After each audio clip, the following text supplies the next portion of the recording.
Sa video natin ngayon mga maestro ay pag-usapan naman natin itong guidelines po no, na ipinalabas ng GSIS.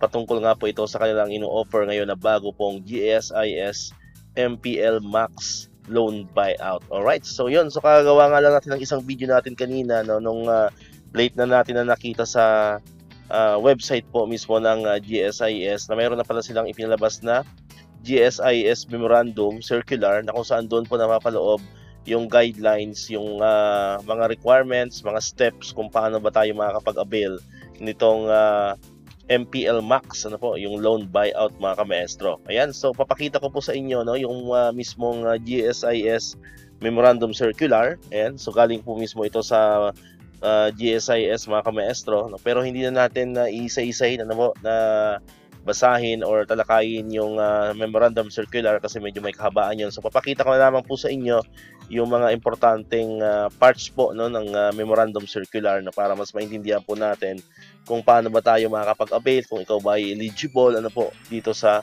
MPL Max. Alright, so di ko alam kung matutuwa kayo mga kamaestro o hindi ano. So mas ang mahalaga ay maipakita natin ano yung mismong memorandum circular patungkol nga dito sa MPL Max. Alright, so nakikita nyo po sa screen natin, ayan po no, yung GSIS Memorandum Circular number 063 series of 2025.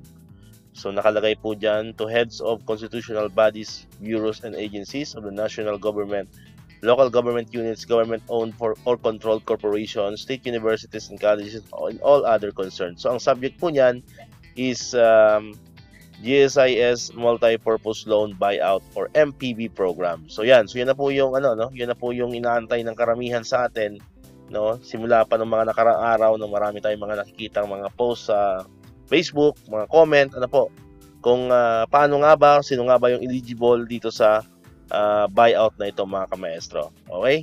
So yan po yung pinaka-memorandum niya, no? Ayan. So hindi ko na po yan iisa-isahin yung general policies. Ayan. Then ayan po yung kabuuan niya. Puntahan po natin yung qualified borrowers. Ayan, kasi yan ang mahalaga kung qualified ka ba o hindi, ano po. So yung part B, ano po, ng memorandum circular, nakapaloob po dyan yung qualified borrowers. So, sino-sino ba yung mga qualified para dito sa buyout na ito mga kamaestro? Alright, so yung nakalagay dyan, active members whose agency has executed a MOA on MPB shall be qualified to avail of the MPB provided that such member borrower, ito po yung mga kailangan, ano po, una, has no existing MPL account under the original MPL program, MPL Plus or MPL Flex. So nasagot na po no yung mga katanungan ng mga karamihan sa mga kamaestro natin. So malinaw po yan nakalagay, kailangan wala po kayong existing na loan, ano po, MPL Plus or MPL Flex. Kailangan po malinis po ano. So yon. So matik po yon yung may mga MPL Plus or MPL Flex ano po na loan. Ayan, so matik po hindi po tayo qualify dito mga kamaestro. Pangalawa, has an outstanding loans from LIs which is being repaid through salary deduction or reflected in the payslip of the member borrower. Has no GPAL account in default. Ayan, yan po yung pangatlong qualification. Pang-apat po, is not on leave of absence without pay at time of application. So kailangan po hindi po kayo naka-leave of absence without pay. Ano po mga kamaestro. Panglima naman, has paid at least 1 month of premium contribution, personal share, and government share within the last 6 months prior to the application, or at least 1 month of premium contribution, PS and GS during the service period if their period of employment is less than 6 months at the time of the application. And then panghuli is has no pending administrative case or criminal case, provided however that if the pending administrative case or charge is for a light offense, the member borrower shall remain eligible. Okay? Yan, meron pa palang pang-pito. So ito po yung pang-pitong qualification, is employed within or with an agency whose status is not suspended in GSIS record system. And last po is has a resulting NTHP after loan availment of not lower than the amount required under the GAA after all required monthly obligations have been deducted. Okay? So yan po yung mga qualification para po tayo ay makapag-avail po ng MPL Max buyout. Alright? Then, ito naman po yung application. Application for MPB shall be supported by the following documents. So, po yung mga kailangan na documents. Ano po? So, syempre, kailangan ng application form. Kailangan ng borrower loan agreement. Ayan, loan voucher. Ayan, certified documents indicating the details of the member's borrower's loan. Yan po yung mga kailangan. Hindi ko na po yung isa-isahin. Pwede nyo naman po makita yan sa website po mismo ng GSIS. Ayan. Then yung GSIS pro forma statement of account or SOA, ayan, of the member borrower issued by the accredited LIs with the concurrence of the member borrower as to its correctness. Ayan. Then of course, kailangan ng payslip of the member borrower for the month immediately preceding the date of the MPB application. Ayan, certified as true copy by the AAO. Ayan. And then ayan, loan obligation with several LI shall be consolidated into one application based on the SOAs to be provided by the concerned lending institution. Alright? So yan po yung applications. Ano po? Ayan. Letter D naman po, electronic certification. Ayan, di ko na po yan di-discuss. Ayan. Then, ayan po.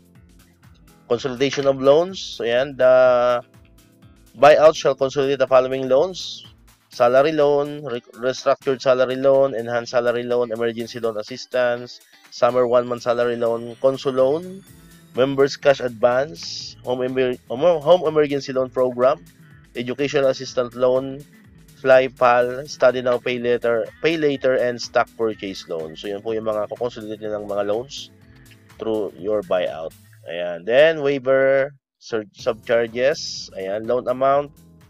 Yan po yung parts ng memorandum circular. Then, ito naman po yung maximum loanable amount. Ayan. Nakita niyo po sa screen. Ayan po yung maximum loanable amount natin. Ayan. Then, ayan. So, maximum loan term. Ayan.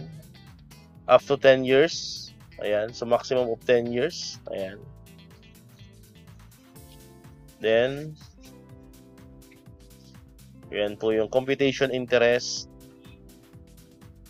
Tingnan nyo lang po sa screen natin. Hindi ko na po siya isa-isahin mga kamaestro. Yan po yung sample ng, interest rate. So, 7% or 6%. Yan po yung maging interest natin dito sa buyout na ito mga kamaestro.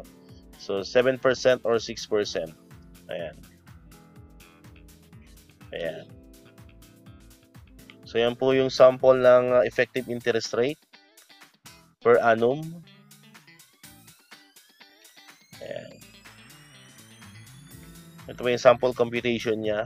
Ayan po yung formula na gagamitin po mga kamaestro. Ayan. Sa pagkuha po ng interest. Ayan. Okay, yung last part is, hindi pa pala last part yan. So, letter part K, due date of the monthly amortizations. Ayan.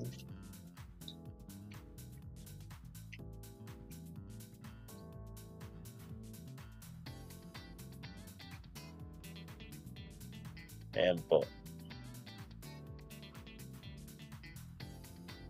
So, yan. Hindi ko na po yan isa-isahin mga kamaestro. So, pwede nyo pong makita yan mismo sa website po ng GSIS kung gusto nyo pong basahin yan isa-isa. Ayan. Basta mahalaga po, tinalakay ko lamang po sa inyo yung mga qualified applicants or mga qualified members who can avail the MPL Max. Ano po? So, pag qualified ka, so pwede ka pong mag-inquire mismo directly sa GSIS. Ayan.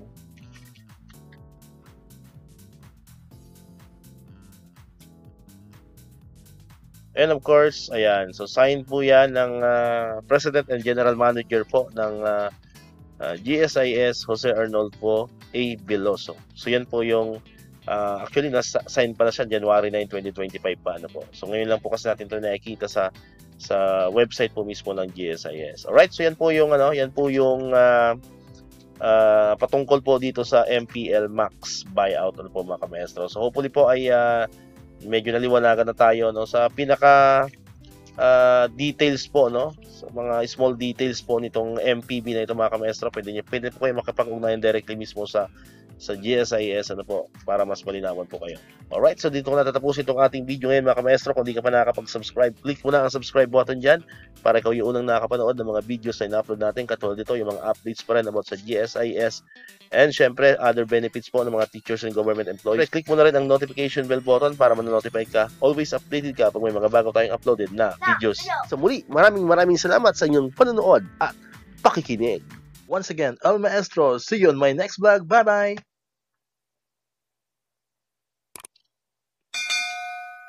1, 2, 3, come on!